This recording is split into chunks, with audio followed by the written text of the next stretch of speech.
I think the media will play a big role over the coming years in terms of our connection with our supporters, so that there's a good understanding in what we're trying to do and the journey that we're going to go on together, because you will play your role in it as well. So, look, I think the easiest way to do this is for me to name the squad, and then we can sort of have a bit of a Q&A on it. We've tried to get quite a lot of balance in the squad in terms of positions, in terms of experience, in terms of youth, but also, and we'll go into it a little bit later on, there's also quite a number of injuries that mean we've had to sort of pivot in one or two positions, and we see quite a few new names in the group. Okay, so without further ado, we've named a squad of 24 players for these upcoming two qualifiers in Morocco and in Gabon. The goalkeepers are Ibrima Jarju, Sheikh Sibi, Modu Laminsar. The defenders, Saini Sanyang, Omar Gay, Mohamed Sana, Dadi Dudu Gay, Omar Kali, Idrissa Cisse, and Dembo Saidi Khan. The central midfielders, Ebu Adams, Yusuf Abob, Alassane Mane, and Mamadou Badjo. In the attacking line, we've got Moussa Barrow, Moussa Jawara, Aliou Fadera, Yankuba Minte, Ablai Jallo, Ibrima Kole, Abdoulaye Sanyang. And then the strikers are Mohamed Badamosi, Adama Bojang, and Adama Sidibe. So that's the 24-man list that will be traveling with us to Morocco for the first game against the Seychelles, and then onwards to the second game against Gabon. Just to add to what the moderator had said in terms of our coaching staff, obviously a lot of these faces and names around me you'll know very well. We will also be welcoming 3 international staff into the group. Those are our assistant coach responsible for performance, sports science, Mikhail Agendia. We will be inviting an assistant coach in charge of analysis, Mr. Milad Samadi, an Irish national, and also then a physiotherapist, who is Mr. Brendan Culhane, another Irish national. So the 3 of them will be joining us in Morocco, and they'll be working together with our domestic staff here to make sure the players are well facilitated and well looked after, and to make sure we get those high performance levels. Okay? So I think for me it's about questions from these guys, because I'm sure they'll have 1 or 2. Thank you. Thank you very much. Also explain this preparation ahead of me. Before the qualifiers, how do you plan to quickly assess the current squad and identify the key players you just called who will be instrumental in securing positive results against Seychelles and Gabon? Football is always a short amount of time. You know, gone are the days where we could prepare teams for 3 or 4 weeks before an international fixture. And that's because of the global nature of the game. It used to be years ago, and I'm sure you all remember even here within Gambian football, where maybe the majority of the team were a home-based team. And so the idea of a FIFA window didn't necessarily matter as much, because if your players are all home-based, then you can agree with the federation to suspend the league for an extra week or 2, and you get more preparation time. But the nature of the global game that we live in now is that players are coming from all over the world. You know, you look at the number of countries our players are playing in, we only have those 5 days. And that's the same for all. It's the same for the English national team, for the Brazilian national team, for the Japanese national team. So a short time is the nature of the work we're in now.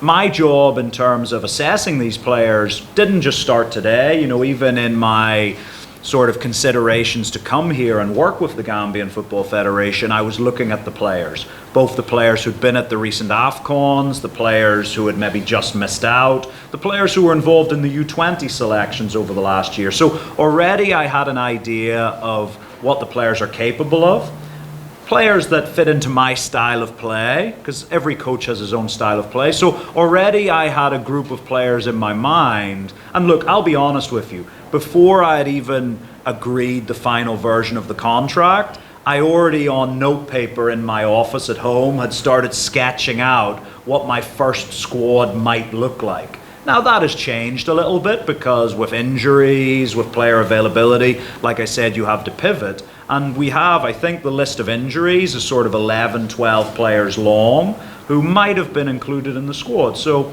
we had to pivot with that. But I'm confident that the group we've got together will be able to go out and play in a fashion that represents me and the Gambia well. But like I said in my introductory press conference, I think the way the team will play this coming week is not the same as it will play in a year's time. There's an evolution we have to go through as a team, but yeah, I think I know the players. I've obviously relied on the knowledge of the staff who've been here and who are joining us, but yeah, I'm confident that the guys we have are ready, they're fit, they're playing regularly, which is the important thing. If you look down at the number of appearances that almost all of this squad have, they've all played 25, 30, 35 times this season. So nobody's been sat on the bench, and they're ready to go, and having spoken to them, they're ready to compete and they're ready to win. What's the follow-up question? Yep.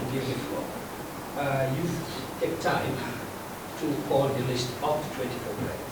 And as you said, before you take the job, you have in mind, you make your mindset of the players you will include in your first squad. Unfortunately, it's football, everything is possible. You have some players who are injured. For the benefit of the public, to designate that information, if it is not specific, can you kindly let us know who are those players injured, where in your plan, due to injury, you let them out? Yeah, so in general, and I also have to be clear about in your plan, when you have an injury, you don't have to make that decision anymore. So there might have been some players on that list where I was thinking, okay, maybe I go direction A, maybe I go direction B. But when you know that player's injured, you no longer have the choice to make. You simply go direction B.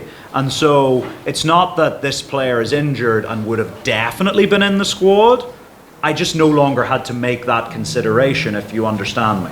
And so, yeah, our list of injuries, quite significant. Babukar Gay, goalkeeper, is still in the recovery phase. If the game had been in 3 weeks' time, maybe he might have been possible, but not now.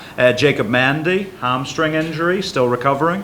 Ibu Turai, ankle injury, out. James Gomez, Achilles injury. You might have noticed in the last few weeks, he's sort of been playing for his team, but coming off at half time, and in their final game was on the bench, played like 8 minutes, but his Achilles isn't good. Noah Sundberg is going to London to have his back assessed. Alaji Sane, very unfortunate young player, has a shin injury that he's going to be out for the next 6 weeks. Ibrahim Darbo, quad injury. Suleiman Mane still in the recovery phase. Hamza Barry pulled his hamstring in the last game of the season. Asan Cisse still in the recovery phase of his injury. Ali Sow underwent minor surgery a couple of days ago and so is unavailable for the next 3 weeks. So these guys all, there wasn't even a consideration of A or B, because we knew that they simply physically weren't going to be available. I think 1 or 2 of them, if we'd asked to come, probably would have came and tried, because they're maybe 70%. But again, for me, you need to be as close to 100% as possible to play for your national team. So yeah, we wish those guys the best of luck. We'll be tracking their recovery from those injuries, and we hope come September they're all available for selection, and it gives me and the technical bench a much more deeper decision to make in terms of who we select. But on this occasion, we go with the other guys. Okay, very much. Let's take another. You're welcome. Preparation for playing for a national team. So he's on our radar. Pre-season into September, he'll be under consideration, but he needs to be playing regularly, and that hasn't been happening for the last 2 months. Well, I think obviously we want to try and keep things quite narrowly focused today on this national team camp. However, yesterday, part of my secondary role here beyond the national team is to help grow the game. There's plans in place for that. I've actually met yesterday with all of the Coaches Association here in the Gambia, a lot of the first and second division coaches, because we're on this journey together to grow the game in the Gambia. And so where I can help in terms of strategic, the development of our young players, the opportunity for young players, and I hope what people see from this first squad is that the door is open for our elite young talented players. You know, we've given opportunity to 4 of the U20 players from last year, but that's not just been because they're young players. They're also high-performing players. So, you know, the likes of Bojang, the likes of Bajo, Seni, and who else did we put up from the youth team? And Dembo Sadi Khan. You know, the 4 of them are doing very well in their environments, and the reports we're getting back from them is very good. And so it's not just because they're young that we're moving them into the senior team. That's not the objective. The objective is not to have a young national team. That's nice if you can have it. The objective is to have a high-performing national team. And so for me, my history is that I'll always have the door open. I'll support the Coaches Association. I'll support the technical department. But the primary objective is to win with the senior national team. When there is time and opportunity to do those other objectives, we're going to do them, but not at the expense of performance. So, yeah. So secondly, like what are some of the tactics you will put into plan? For example, if you let's say really put your commission and you believe that it's not working, things are not going according to plan for you. So what are some of the things you will do in order to fight this? Well, the first objective is to make sure that Plan A works. You know, I think you've asked what Plan B and Plan C is. I think the first objective is to make sure Plan A works. And look, I think for our guys, we've already said in the opening sort of press conference a few days ago, we want to get the ball to our match winners as often as possible. You know, you look at some of the guys, especially in the forward line for the team, the guys like, you know, Ablai, like Musa, like Yankuba, like, you know, Abdullah, Ibrahima. We want to get the ball at these guys' feet, because the more often they have the ball at their feet and they have their teammates close to them, then they're going to be able to make magic happen. That's the aim of the game, and I think that's what the players want to have happening. I think it's what the support base want to have happening. So that's our strategic focus. There's different layers to that. I've already said this. You know, a home game against a smaller nation, you maybe treat differently to an away game against the #1 ranked nation. There's layers to how we play, but for us, full focus is on Plan A. We want to take the game to our opponents. We want to play good football. We want to play attacking football. But also we need to be robust, and we need to be ready to defend in those moments of the game. Finally, I just saw Misunderstood is the national team is not the best 23 players. It's the 23 players who can play the best together. And sometimes we have, look, the nature of Gambian football is that there's a lot of attacking talent out there. There's good defensive talent as well, but the depth in the defensive positions is maybe a bit less than the depth in the offensive positions. I assume Brazil and Argentina have a similar challenge. Yeah. So in that sense, we've left out some really good players who will be disappointed not to be in the 24-man squad, but who shouldn't get disheartened, because they will get their opportunity. They just need to keep pushing. We're tracking them. We're looking forward to bring them in. But yeah, it's about bringing together the players who we think will gel well together, who will perform at a high level together. And that mixture of youth and experience is good, because look, the experienced players are serious. They've had the success in their career because they're serious.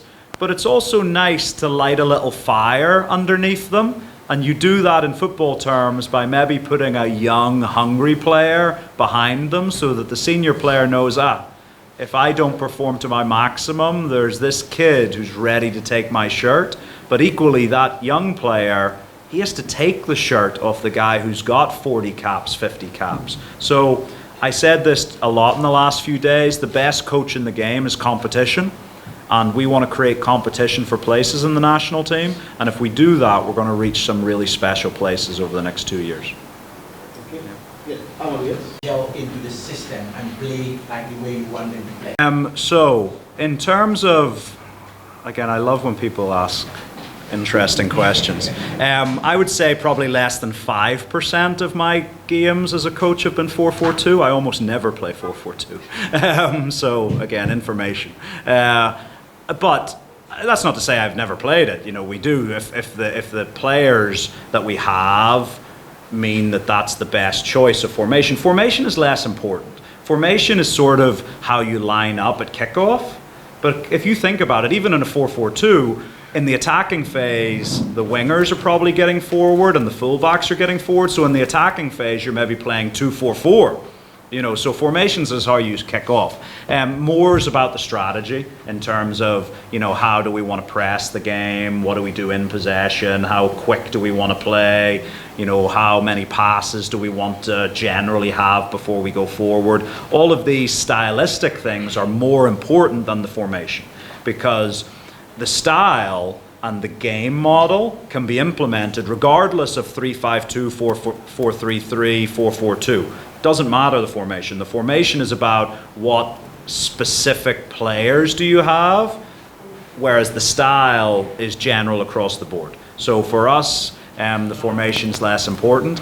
In terms of how long will it take to get these players sort of together, that was also a consideration in selecting the squad. You know, we have 11 players in that squad who were not at AFCON. So in the 24-man list, 11 of them are not at AFCON. But I also would have to say some of the decisions, we didn't want to make more changes than that, because if you change everything, you're starting from zero. Whereas what we have there is we've got 13 guys who were at AFCON with experience, with high quality, who mean that the continuity is still there. So their togetherness is still there, their ability to blend the new guys into the team and bring it together as a group is there, intact. And so I think in terms of us going out and performing, I expect that to happen straight away. I repeat, will we get to...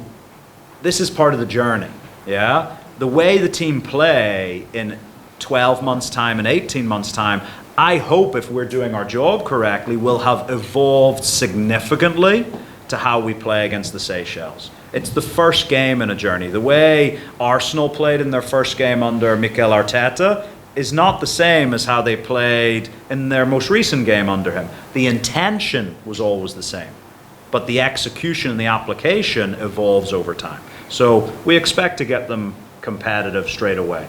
In terms of the coaching staff, you'll notice when I told you even about the staff that aren't in the room, I called them all assistant coaches, because that's the way I view them. There is no first, second, third, fourth, fifth. The first assistant coach to me is the first one to turn up and who makes the coffee, you know, in the room. That's the first one in the morning. But for me, everyone has an equal voice. I expect everyone to communicate their ideas. I have an assistant coach who's responsible for the goalkeepers. I have an assistant coach who's responsible for sports science. I have assistant coaches who are responsible for more general field coaching. I have assistant coaches who are responsible for analysis. So everyone has the same level of voice to me. A good idea can come from anywhere. Equally, a bad idea can come from anywhere. And so what I want is people to have their voice, to feel confident and free to express themselves, and to fight for their opinion. You know, don't just give me an opinion and walk away. Give me your thoughts and then argue for them. You know, don't just say it and go away. Say, this is what I think because A, B, C, and D. And it's these guys' jobs to try and convince me that what they're thinking is correct. It's my job to have my ears open at all times. And together, we're going to come up with the right solution. When did you plan to get the players together? Oh yes, sorry. Players, our team manager has been doing fantastic work these last few days. Almost everybody will convene, 99% of the group will convene in Morocco on Monday to begin training camp. There are 2 who will arrive slightly later. Omar Colley will arrive the following morning because he has a pre-arranged engagement on Monday that we've agreed that he can do that. And Ibrahim Colley has a sort of paperwork thing he's got to do in Italy to do with passports, and so he'll be joining us later in the week. But everyone else is in as of Monday.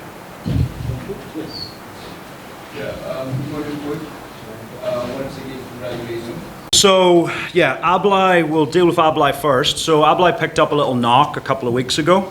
He missed out the game against PSG, the final game of the season. He was playing right up until that, but didn't play the final game against PSG. And yeah, didn't play yesterday for Metz against Saint Etienne. He is in training. So he is, but he isn't 100% yet. There is the hope that he'll play in the second leg in the home game against Saint Etienne on Sunday. You'll notice we have a 24-man squad and not a 23-man squad, which is common. That is specifically for that reason, because we are not 100% on Ablai. We believe, having spoken to the guys over at Metz and the player himself, that Metz's hope is that he will take part in their game on Sunday.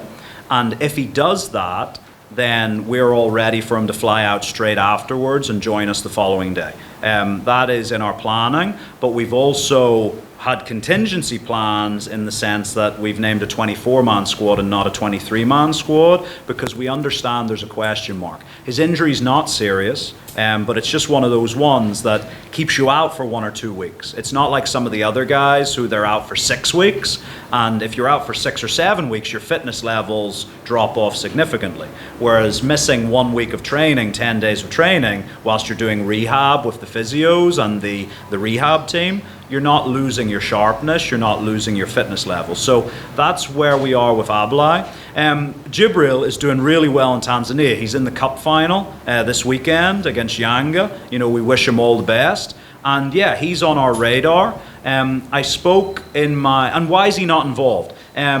Levels is the answer.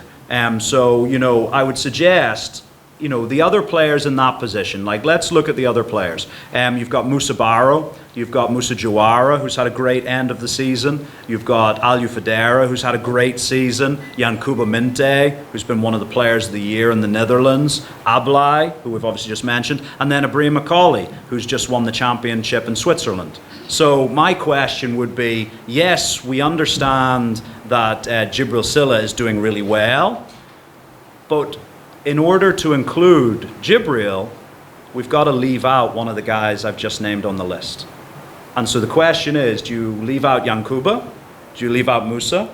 Either of the Musas? You know, so we understand, and this is the challenge of putting a national team. And maybe another coach makes a different decision. Maybe another coach says, hey, that list of 5 or 6 players, we're going to leave one of them out and we're going to take Jibril. Yeah? But for me, and you've got to remember, I've just come from East Africa. Okay, and the Tanzanian league, if I were to rank all of the leagues in Africa 1 through 50, 52, the Tanzanian league would probably be in the mid-20s. The top teams, Simba and Yanga, are spending a huge amount of money, and they're doing well in the Champions League, and Azam have a good budget as well, and actually have done really well to finish second in the league ahead of Simba. But that's a big result for them. But in general, the Tanzanian league would be in the mid-20s in Africa. And so he's doing well, we're tracking him, but when I compare him to the other players and the amount of minutes they're getting at top tier leagues, the Swiss top division, the French top division, the Belgian top division, the Dutch top division, some of them playing in the Europa League, etc., my decision was not this time. But that doesn't mean come September I won't make a different decision. Thank you. Good. Let's take another question, and maybe that will be... Not really. It's just maybe for, as I said, it's the media are a conduit for information, but not just for, you know, I talk to all these players one-on-one on the phone, etc., and, you know, via messaging, and it's what we do today is not necessarily what we will do tomorrow. Yeah? I think that's the nature of international football, is that, and I hope you will agree that the team, by and large, are all playing regular minutes. There's probably more minutes in the offensive half of the field than in the defensive half. But also when you see the injury list, you maybe understand that we've got to go deeper into our player pool in some of the defensive positions. But it's an opportunity for people to perform. And for those guys who've missed out this time, the encouragement is there, is keep working, because we're watching, and over the summertime we're going to be assessing a number of players, and if you weren't involved this time around, the opportunity will be there in September, October, November, But equally, it's a message to the players who are in the team that you cannot relax. Just because you have been picked in the first squad of a new era does not mean that you're not contracted to the national team. We're not signing a 4-year contract with you that you will be in every camp. You must be fit, you must be playing, you must be performing. And if you're doing that, you give yourself the best chance of playing for the Scorpions. Doesn't guarantee you your place, but it gives you the best chance. And that's how we go forward. Thank you. Okay? Thank you. Thank you, guys. And Thank before you. we,